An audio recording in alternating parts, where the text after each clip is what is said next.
Welcome to Kingdomize, the podcast, where we discuss how to see our lives and our world through a kingdom lens, how to infuse kingdom culture into our families, our workplaces, and our cities, as we all participate in the dream of Jesus to see his kingdom on earth as it is in heaven.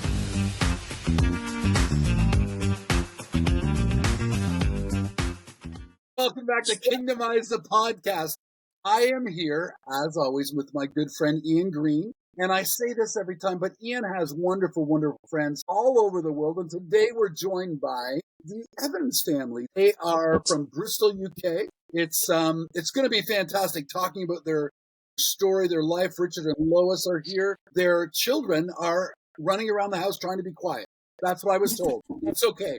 That's what my dog is doing right now. So it's all good. So we are here in our Solutionaries series. And the goal is we're finding people all over the globe that are bringing heaven to earth in practical ways. And so today we're going to hear about Richard and Lois, their personal story, a little bit of tragedy, a little bit of triumph, a lot of Jesus, which is amazing, and their vision to saturate their city and other cities with real people raised up and released as chaplains. They work with teams and multiple organizations and businesses, communities. They provide training, mentoring, coaching, all through the area. Their goal is to explore ways to bring missional communities to ordinary spaces. I love all of that. So we're going to have a great chat with them today. One of the phrases, guys, that I saw on your website was the gospel is only good news if it arrives on time.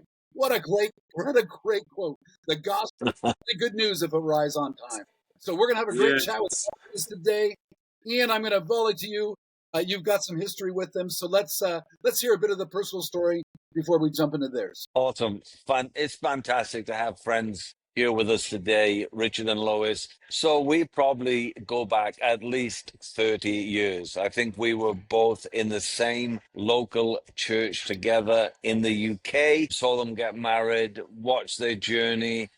It's just been exciting to see how they've grown and developed in their faith, in their tenacity to do what Jesus wants them to do.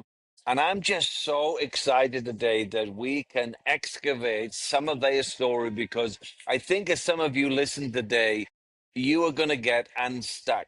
You maybe have a small paradigm of what you think ministry should look like. These guys are doing ministry in a completely different dimension, which is unbelievably incredible and impactful. And that's the reason why we've got them on the show today. And we're absolutely delighted to have you, Richard and Lois. Thank you for joining us. Yeah, it's great to be here. Richard and Lois, we like taking time relationally, just hearing stories, what you do and why you do it, how you got to the place you are today. So just give us a little background and then bring us up to where you are today. Yeah, sure. I think as Ian said, we met together in that same church in the centre in the Midlands in the UK, and we were married back in 1995. So it's been 30 years this year. So you're bang on the numbers. So, we live now in Portishead, just outside of Bristol. We've got 5 kids, ranging from 26 at the oldest down to 15 at the youngest. 4 boys and a girl. And, we went from that church back in 1995 when we were married. We were supporting a church plant in Rugby. And, we were married in the August. And then the following summer, they had a missions team come and do a youth mission, because there was one youth person in the church, and all of a sudden this mission came and there was 30 young people, so we became the youth pastor. So we youth pastored on purpose. So we youth pastored for 8 years, and then God called us down to Portishead into the Bristol area, and we joined in with Lois's brother Chris in planting a church in Portishead. So we were on the team with Chris planting the church in Portishead. So that's where we are now. At the time I was bivocational, so I was working as an IT project manager, running projects all over Europe. And Lois has a history of working in prisons and with the homeless and with disadvantaged young people. And so that's what we did. Lois started a business, a property business that we have, that we run on the side. And we got to a point where I'd finished a difficult IT contract. It was just before Christmas, 7 or 8 years ago. And Lois turned to me and said, "You're not going to go back contracting anymore, are you?" And I just turned and said, "No." And God called me out of that. I started working as a funeral officiant, taking funeral services, so non-religious services and also religious services, wearing a dog collar, just to represent the faith, and supporting people that are going through a bereavement and grieving. And it was around that time, after doing that for a year or so, Lois saw this advert for a job, just a short piece of work to complete a feasibility study into city centre chaplaincy. And there was an eclectic group of people and some funding, some non-Christians that were driving this work. And we applied, got the job. We completed the feasibility study, produced a report, and they asked us to launch the project. And then just as we were about to launch the project in March 2020, everything kind of fell apart, and it didn't happen. So that kind of got us up to the start of the COVID pandemic, and then things went a little awry kind of in November of 2020, and I'll let Lois kind of tell the story if that's okay. So the end of November in 2020, I actually suffered with a grade 5 brain aneurysm, and I spent 4 months in hospital, and I've been on a recovery rehabilitation journey, really, of building my life back with the help of my husband and friends and family. So I mean, at that time, it was the miracle. Really, was God's absolute miracle by God. To see her where she is today. I remember she had a severe headache, and I said, "Shall I call an ambulance?" And 3 minutes later, she said, "Have you called them yet?" So I picked up the phone and called the ambulance. In the middle of the pandemic, it came within 10-15 minutes, which was unheard of. And then she was rushed to hospital. And then the aneurysm burst in A&E, which was the perfect place for it to burst. Had the ambulance not come, had the aneurysm burst at home, it would be me on my own sat here today. I've actually I've had 6 eye surgeries to restore my eyesight, and so thankful to God for how amazing He is. Because while I was in hospital, I heard God's voice. I've not brought you this far not to be able to see again. So she, at that point, when she woke out of intensive care, she was blind and paralysed down one side of her body. And I remember one of the consultants saying to me over the phone, while she was in intensive care, if she survives the next 24 hours, you need to expect that she'll have severe disabilities for the rest of her life. And here she is today recording a podcast and co-leading a ministry with me, and God has been incredible in His favour and His healing in her life. So we thank God for everything He's done. I'm very thankful for medicine as well. Wow, just amazing. And I did see on your website, guys, faithnarrative.co.uk, that you do have your story in 3 parts there, so people can go deeper into that.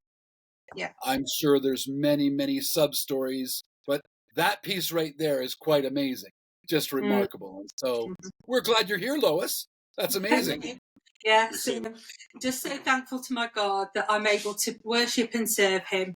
I think that whole kind of season, kind of one of the scriptures that kind of stood out towards the end of that time was really around Philippians 1, 18 to 22.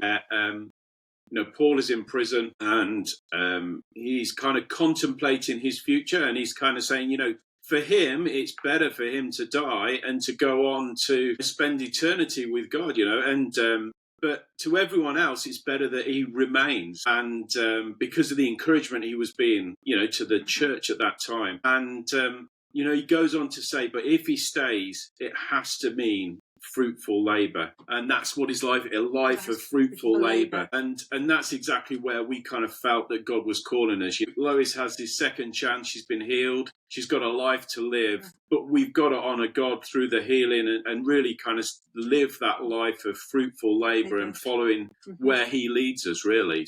So that's where we are today. Yeah, amazing. So you went from there. So in the hospital, aneurysm in November, in the hospital for 4 months, lots of recovery, but lots of miracles along the way. Somehow in this story, you pick back up the idea of chaplaincy. Like where did that come back in? I don't think it ever left me. I think while I was in hospital, I was talking to people that I was a chaplain. Yeah. Right. Even the therapists at home, I was talking to them, I'm a chaplain. So it never really left me. Probably more than ever in the whole of my life, just want to serve Jesus, help other people, make a difference in other people's life, give them experience of Jesus, of love and kindness, and all the things that we talk about. Yeah.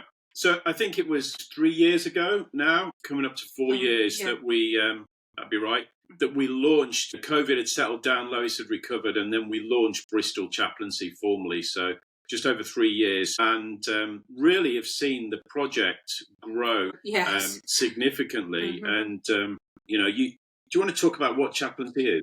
That might be helpful. Yeah.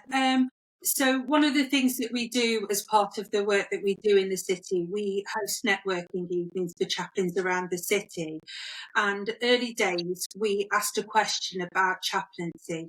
Do people see chaplaincy as an evangelistic ministry, or just a ministry where you come aside somebody and put their arm around them and be kind and whatever else? And so that kind of really challenged both of us, because we're not here just to be kind to people. We're here to help make a difference in their lives. And Rich and I have both our own personal models that we use on chaplaincy.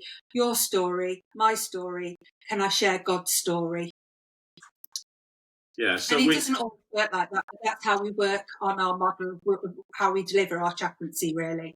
Yeah. So I think, as you said in your introduction, Brian, our vision is to saturate Bristol city centre with chaplains who kind of go out of the church into the ordinary places where we can show the love of Jesus through the support and the care that we give to them.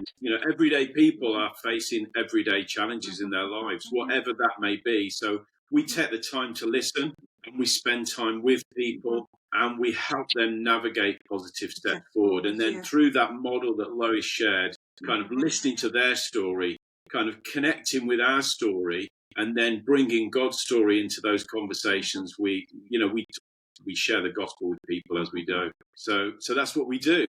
The project's grown. We've got now, over the last 3 years, 17 volunteers. We're all volunteers, so we run the project and volunteer our time to do that. And we've got chaplaincies in many different sectors. So Lois leads a big chaplaincy in the Crown Courts in Bristol, in the justice kind of sector.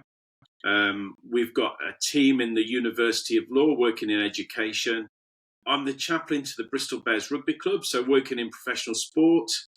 We provide a drop-in hub for businesses in a business area in Bristol on a wide beam barge that Ian's visited and sat aboard around the log fire. So people come and see us on the barge to get support there. Do some community chaplaincy around the harbour side in Bristol, which is a huge harbour with people that live, and a community that is almost a forgotten community of people that live on boats on the water. So we support that community. We have a chaplain supporting the arts community, the theatres in Bristol.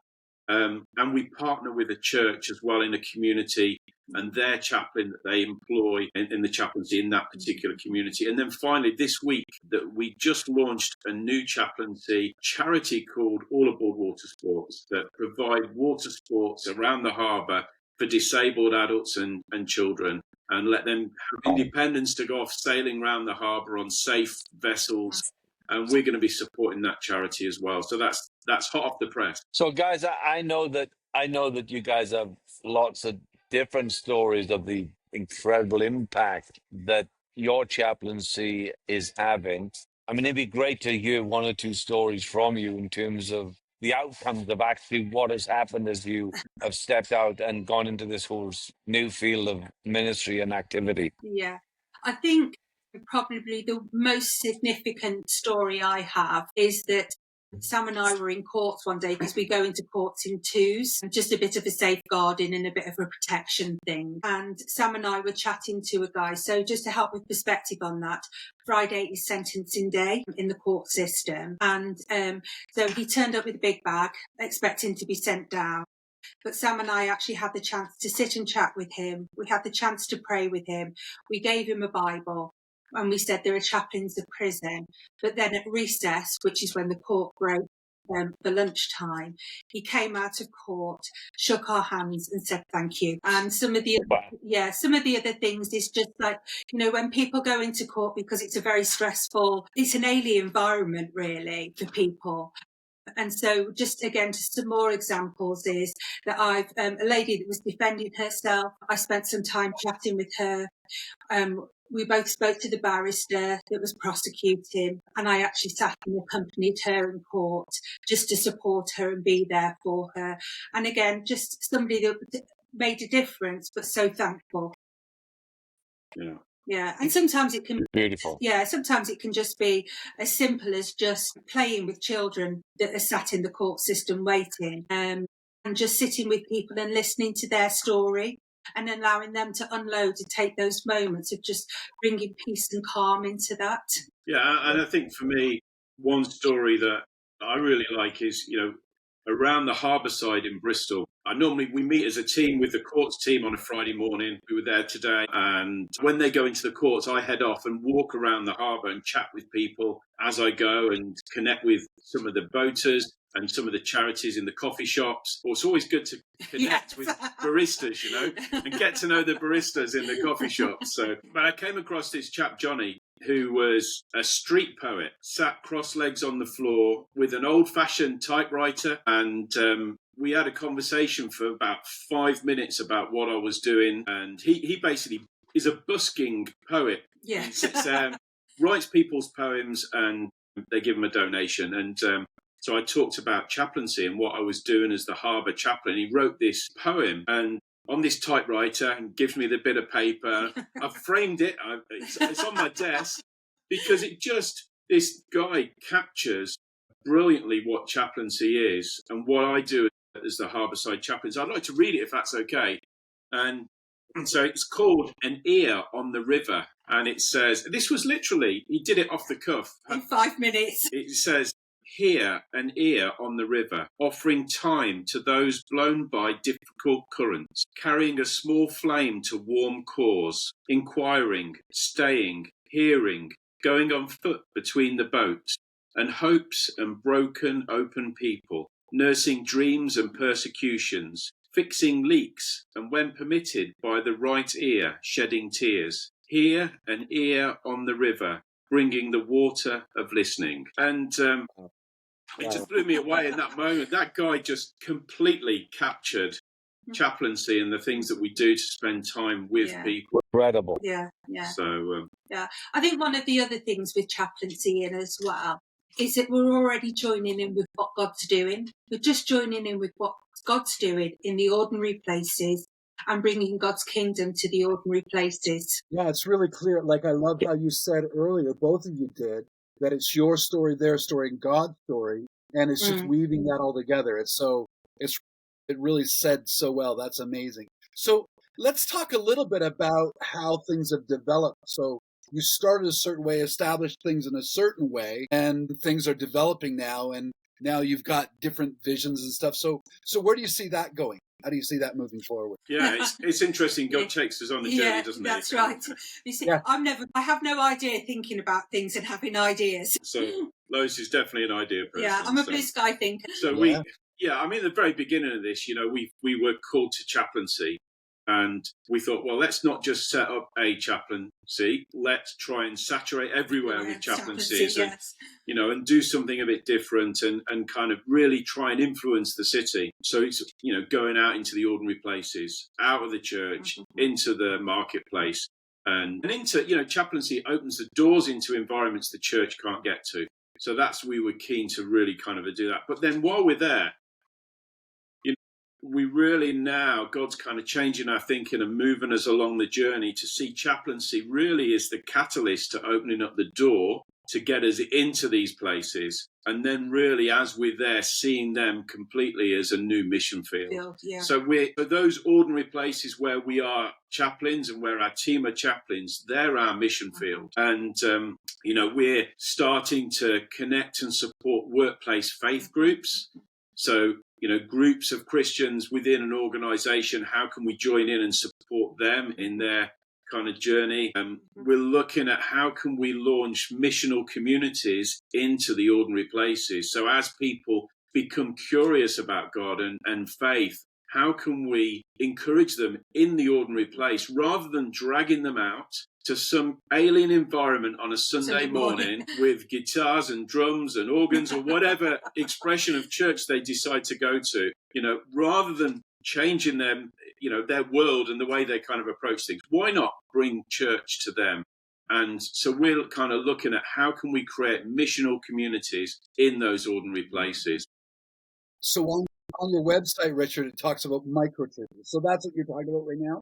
The microchurches in these places, is that it? Yeah, missional communities, microchurch. Yeah. Kind of like church is quite an alien word to a lot of people. So essentially we're partnering with and working with Canvas Network, led by a friend of Ian's, Kevin, and we working to kind of look to develop. This is all kind of embryonic, very new.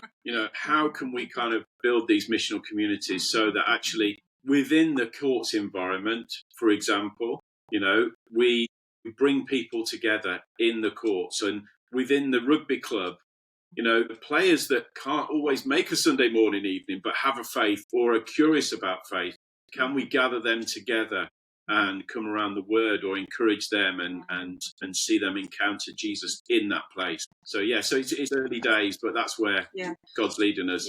I think one other thing as well, where we were looking at the feasibility study, there's not much training out there. It's very limited. So you can do a degree in chaplaincy or a master's in chaplaincy, or there's one other course called Waverley Abbey, where there's a few other courses. And a few other courses, but we saw a gap in the market. And so just to help with perspective on that, in the Bath and Wells Diocese, there was a full-time chaplaincy advisor, but there isn't one in Bristol. So part of our heart and part of our remit is to help establish chaplaincies in the city centre and around the city, and helping to release other people into that ministry. I think I've always been fairly well fascinated by chaplaincy in the Bristol Bears rugby club. Oh yeah. I'm from Wales. I know what rugby clubs are like. Yeah. I played rugby. I cannot imagine a more hostile place towards faith than in the rugby club. So I'm just intrigued how that works for you. Yeah, it's a unique environment. Professional sports, it's high pressure. It's win-win-win at all costs, But, the environment, it's very much led, the director of rugby leads the club as a family environment. He's originates from the South Sea Islands, from Samoa. That the guys that he's brought to the club from that region, they all have a faith. For example, so when I go in the morning into the canteen, everybody you see, you have to greet. High five, fist bump. Everybody has to connect with everybody in the club. So it brings that connection, that family. If you want to sit down, you can't start a new table if there's a spare seat at an existing table. You have to be connected with people. And, so there's this whole kind of family kind of ethos within the club, and everybody's there. It's like a band of brothers amongst the players almost, and everybody's there for everybody. There's players there that have a faith that I connect with, and it's just been interesting. I sat around a table in the canteen once 6 months or so ago, and with a couple of players, and one of them said to me, tell me about your church. What's your church like? And he got up from his chair and said, is it one of those churches where people do this and put their hands up in the air? And he'd been to a wedding of a friend of his who's a Christian in a Pentecostal church up in the north of England. and he'd kind of experienced church in that way. So we had a bit of a talk about church. And, there's been 2 or 3 conversations about faith and with different people. We've got one of the players is in our church who has a very strong faith with his wife, and he's brought some players along as well. So that opens up conversations. So it's great. It's fun. Previously, we had a little Bible study group. That's not running at the moment, but but we're hoping that we can get that started again. Yeah, it's great. So, guys, obviously, I know your backgrounds pretty well, and Lois's dad was a pastor for many, many years. Your brother, he's a pastor, church planter. You said earlier in this podcast that you'd actually moved to the Bristol area to help him plant the church. You've got, Richard, you kind of graduated AOG minister, Son of God minister. Yeah. Everything's lining up for you to be a pastor of a local church. What went wrong? Well, it is the local church. Yeah, it is the local church. I am the pastor of a local church. It's just in a rugby club. And Lois is a pastor of a church in the Crown Courts and the businesses. It's interesting. I think I do listen to your podcast. Just so I'm one of the subscribers. I'm one of the listeners. And in one of the earlier podcasts, I think one of your colleagues kind of spoke about 2 Corinthians 3, verses 5 to 6, where, it talks about how our qualification comes from God. We don't have to pass a test to be ministers. We are all called to be ministers. We're all enabled to be ministers. And so we're not bound by the church. Nobody is bound by the walls of a Sunday morning gathering. Or a midweek prayer service or whatever. We're all called to be ministers where we are. And, one of the things that we're really keen to do and progress is really flush out the people that have a faith in the workplace that are perhaps hiding that faith. They aren't visible. They're secret Christians. And how can we kind of encourage them to be ministers where they are? Because, somebody said to us once, actually, there shouldn't be any need for chaplains in the workplace. And it's like, okay, well, why do you say that? And it's like, well, if every Christian was an active disciple in their workplace, we wouldn't need chaplains because the Christians that are working there would be doing the job themselves. So, we're not in the... Well, obviously, we're part of a local church. We're part of the church that we help to plant, and we're there every week. We're committed. Our kids are involved. But for us, our church is out in the community, out in the ordinary places, and that's where we're ministering. So totally love that, guys. I totally love that. And I trust those guys that are listening to this today. We have just had one track mind of what church looks like and what church should be and how it should function. And it's 10:30 on a Sunday morning or whatever. But these guys are making church in the law course, in the rugby club, in the community, on the harbour side. It's flipping fantastic. Let me say that again. It's flipping fantastic that they have actually found a way forward to bring the kingdom of God into an environment that probably would not have turned up. Because I'm sure most of these people who they are connecting with on a weekly basis, and their team, 17, 18, 19 volunteers working with them, that most of the people that they are connected with, they're not turning up on a Sunday morning. No. They're not. And so the only way they are ever going to come to faith and understand the purpose of Jesus in their life is through chaplaincy. And so I'm excited. I'm really excited. But look, I know this is, you not only do this, but now you develop courses, you develop mentoring, you develop coaching to help others to do it. Those that are thinking about, just tell us about all the other stuff that you're doing that people who maybe have never thought of chaplaincy, but maybe it could be for them. Like, how can you support those kind of people? Yeah. Okay, so how I think about chaplaincy is that any member of a church community, and if you're a follower of Jesus, anybody can be a chaplain. And to kind of help with a bit of perspective of that, how many of us think that Jesus was actually the first chaplain? He was the first chaplain because he went out into the highways and the byways. He went with the community. And, we listen to all the stories of the parables and the difference and change that Jesus made you. But that he was the first chaplain. He was the person that saw the kingdom come on earth as it is today. Yeah, so I think just answering your question, through our project Pioneering Chaplaincy, we offer a training course called Exploring Chaplaincy, which is just 7 sessions on Zoom. It's really accessible for people. But we kind of delve into what chaplaincy is and how it's different and what that looks like, and really gives people the opportunity to say, okay, maybe I'm curious about what this is. I'll do the course, I'll discover, is this a ministry for me? And we can kind of then, through our mentoring program, or we can support them on their journey, becoming a chaplain as well. And we work through our coaching program with churches and organizations to establish new chaplaincies. So I mentioned earlier the chaplaincy that we just launched with All Aboard Water Sports, and that there's an interesting story around that, if I can share that.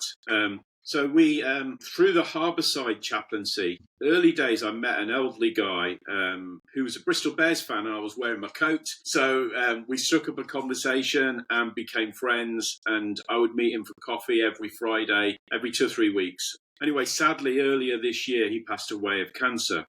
He was in his 80s, and I took his celebration of life service. I still catch up with his wife every 2 or 3 weeks now, and took his celebration of life service on another boat, actually, and on the harbour, and got chatting to one of his friends who was a trustee at this charity, who had recognised the work that I'd done to support this gentleman, and said, well, maybe you can help support us. So we're working with that organisation to set up this new chaplaincy. And it's interesting, the day that we met with the trustees to agree the chaplaincy with the charity, we'd been contacted by a chap who was interested in becoming a chaplain and volunteering a day a week with us. And we arranged to meet him on the same day. So we met him for a coffee later on that day after this first meeting with the trustees of this charity. In the discussions, we said, well, what else do you do? And he's the water sports instructor at the local scout group on the harbour. And so the same day that we're talking about a new chaplaincy with the water sports charity, we're meeting with a potential new chaplain who's got water sports qualifications and works with the scouts. And so God just kind of orchestrated that. Our chaplaincy coaching program really is about working with organisations like that to establish new chaplaincies. So churches, organisations, charities. We've been approached by a health centre to help look at a chaplaincy with them. We're looking at a town centre chaplaincy. So we're working with a number of different organisations in setting up some new stuff. And I always think as well, doesn't our God work in mysterious ways? Yeah, absolutely. So, yeah. Guys, that's absolutely fantastic. Absolutely fantastic. Now, in terms of chaplaincy, okay, I heard you say you don't need, inverted commas, formal qualifications for that. But in terms of skills, in terms of attitude, like what are the things that constitutes a good chaplain? Yeah, I mean, the core of chaplaincy really is listening. Yeah. It's being able to come alongside someone and listen and hear. So our team all have strong pastoral skills, pastoral care, gifting. And that's really the core of what, if you've got a pastoral care gifting, if you can listen, there's an aspect of hearing from God prophetically and speaking into people's lives and words of knowledge into situations, so absolutely the gifts of the Spirit play into that as well. So, but yeah, at the core is really kind of a pastoral kind of gifting that chaplains have really. It's just about loving God and loving people. I heard a guy talk about that once. Jesus. So he really was the first chaplain. See? Yeah. Lois? Yeah. You are all right. Yeah. He was probably an amazing first chaplain, but... Probably. Right? Probably. Yeah, probably. More amazing than we are. The understatement of the day is he probably was a good chaplain. Yeah.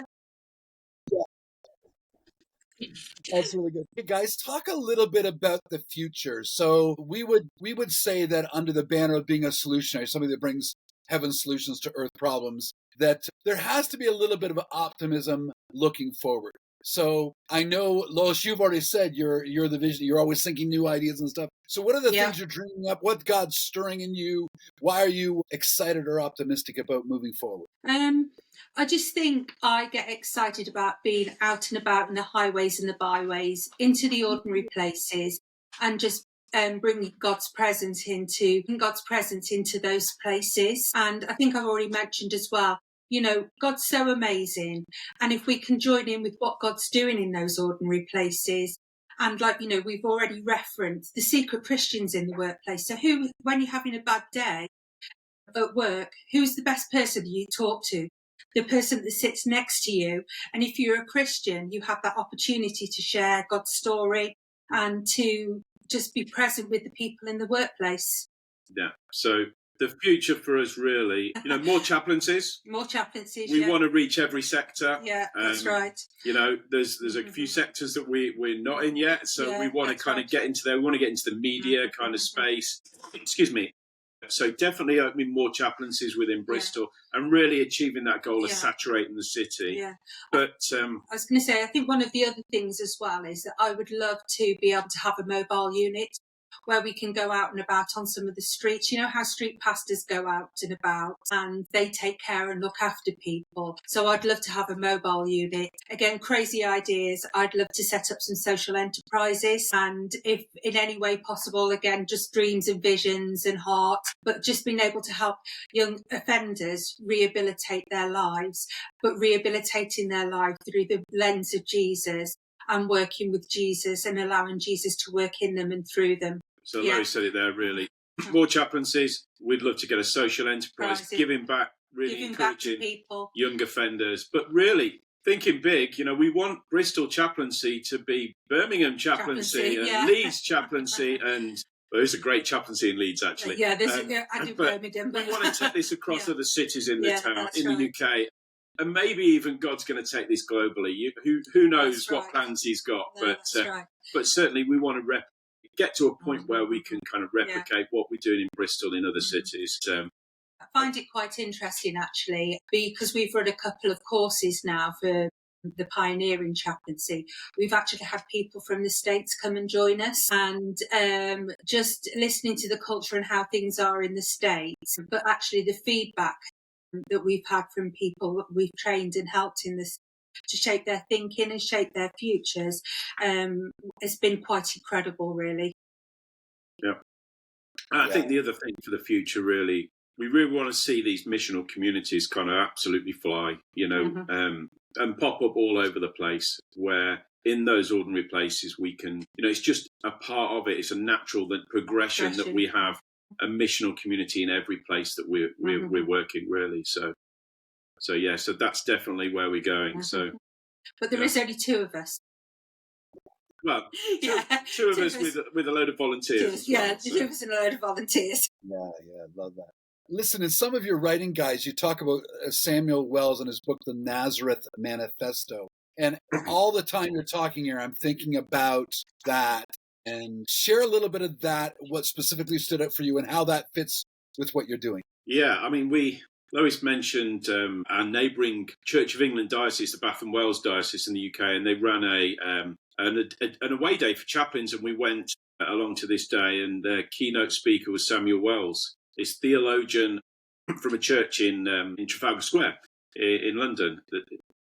He talks about this concept of being with, and he uses the example of homelessness and how we can respond to homelessness as an example of how we can kind of approach all things, really. But and he talks about how one response is that we could form an organisation and a board of people to try and solve homelessness. And that's maybe working for the homeless. Or we could bring a whole group of collaboration of people together, maybe business leaders, the council, some homeless people, some charities, some churches, to form a whole collaboration to kind of try and solve homelessness. And that's maybe working with the homeless to resolve the situation. Or we could raise awareness, write blogs, and kind of really make people aware of the problem of homelessness, which is being for homelessness. But the kind of the real approach that he talks about is,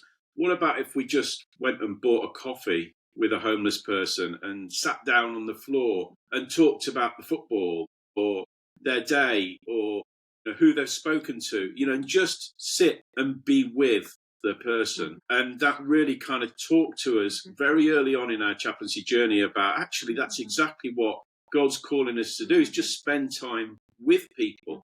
And he goes on, he develops this kind of thinking around, well, certainly being with people is the only approach that values the person. But then he kind of talks about Jesus's life and how Jesus's life is kind of broken down into those categories, where actually he only spent 1 week in Jerusalem working for us and achieving our salvation, which was 1% of his life. Only he spent 3 years in Galilee, kind of working with us, training the disciples, gathering this movement together, talking about the kingdom of God, which was kind of 9% of his life. And the other 90% of Jesus's life was in Nazareth, just being with people, being a carpenter, with his friends, with his family, and the people of Nazareth. And he kind of, Samuel Wells talks about how we need to learn from this, it's intentional kind of huge proportion of Jesus's life is just spending time with people. And that's, it really kind of spoke to us around what we do. And on my rounds on the harbour side, a couple of years ago, there's a big festival. Well, there's a festival every year around the harbour in Bristol.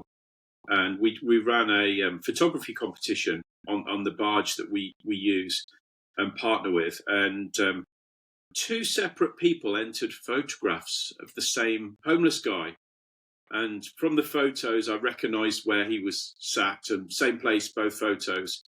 And one day I went with my daughter. She was off school, and we walked around the harbour, and we went to find him. And he was sat there, and we went and said hello. There's a guy called Sean, and he told us his story and why he was on the streets. And I just struck up a friendship with this chap Sean. And so every week now, he wasn't there today when I walked past. So I hope he's okay. But I just go to the little cafe that's there, buy him a bacon roll and a cup of tea, and I sit on the floor and we just have a chat. And he tells me about his week, and he's got some health problems he's told me about, and he calls me his vicar friend. Somebody will walk past and who he knows so many people, and he said, "Oh, look." He'll beckon over. He says, "Look, this is my vicar friend, Richard." It was amazing, actually. Last year, he was invited to do a reading at the cathedral in a memorial service for homeless people that had passed away. And he invited us to go, so we went along. And the amount of people he was connected with that had come specifically to see him read this scripture in the cathedral, it was incredible. But yeah, I just spend time with him. And that's, Samuel Wells has kind of really driven that as part of our course that we run, in teaching others. One of the homework sessions is watching, if you're interested, search on YouTube for Samuel Wells Being With. There's like a 10-12 minute video where he explains the whole kind of being with concept in much better than I just did. And yeah, it is great. We love it. No, that's really, really good. That's a great roundup of everything you've been talking about. So really good. Ian, what do you want to finish with today? I've absolutely loved this time we've had together today, and I just know what you shared is going to touch a lot of people's lives. I'm just you need to know these guys are the real meal deal. If you reach out to them, you have some interest in chaplaincy. If you just inquire and you don't know if it's for you or not for you, they have ways to help you to process that. They have a website. You can contact them directly. You'll probably see the website at the end of this podcast. It's called the faithnarrative.co.uk. If you slap info between that, it will go directly into their inbox. But look, they have servant hearts. They are passionate, not just to see chaplaincy flood Bristol. That's the city where they live. They'd love to see chaplaincy flood every city, or every community. So you may be rural, you may be in a mid-sized town, you may be in a large town. Contact these guys, because this is where heaven comes to earth. Real needs are met by a heavenly solution, and these guys are doing it. I just want to thank you so much for sharing your heart, sharing your vision, sharing yourselves, telling us your story. It's been absolutely magnificent. Thank you so much. Yeah, you're very welcome. It's been great to be part of the great podcast. To catch up. Yes. Yeah, So wonderful. saturating the entire city center with chaplains, going to ordinary places. I love that. It is a model that can be used in other regions, other cities. So as you're listening to this today, you should do that. I mean, hey, if Jesus was the original chaplain and you want to be like Jesus, this is a simple connection for me. Be like Jesus, become a chaplain. That's easy, right? That's easy. And so if I can leave this with Johnny's words, under the ear for the river, the whole idea of the water of listening is so poetic, but it's also so profound. You don't have to be, doctor, reverend, anything. You just have to be listening. And if you listen with the heart of Jesus, if you listen like with Holy Spirit, you'll hear what people are saying, what they're thinking, and you can bring those words of life. You can just be in the ordinary place where you are today. You can be the chaplain. Maybe you didn't get the Evans course, but you can be a chaplain right now, right where you are, and you should. And if you want to go deeper than that, you should contact the Evans. Like maybe you're not from Bristol, but you're somewhere else. You should contact them and see if this is a good fit for where you are. But either way, you are called as a solutionary right where you are. And so we want you to consider what you heard today, what you've been hearing on our podcast, and go, how do I make this work for me? How do I become a solutionary? How do I bring heaven to earth in my context? Because you're called to do that. That's the call of the Christian. And so we're here to just kind of volley that to you, to inspire you with stories and say, hey, you can do that too. And if you want some help, reach out to Ian because he's really, really smart. So thanks for listening today. Join us again next week on Kingdomize, the podcast. Thanks for joining us today on Kingdomize, the podcast. Let's keep the discussion going throughout the week on our socials or on our website, kingdomizeglobal.com. Contact us today to see how we can walk together to see more of God's kingdom in your city as it is in heaven.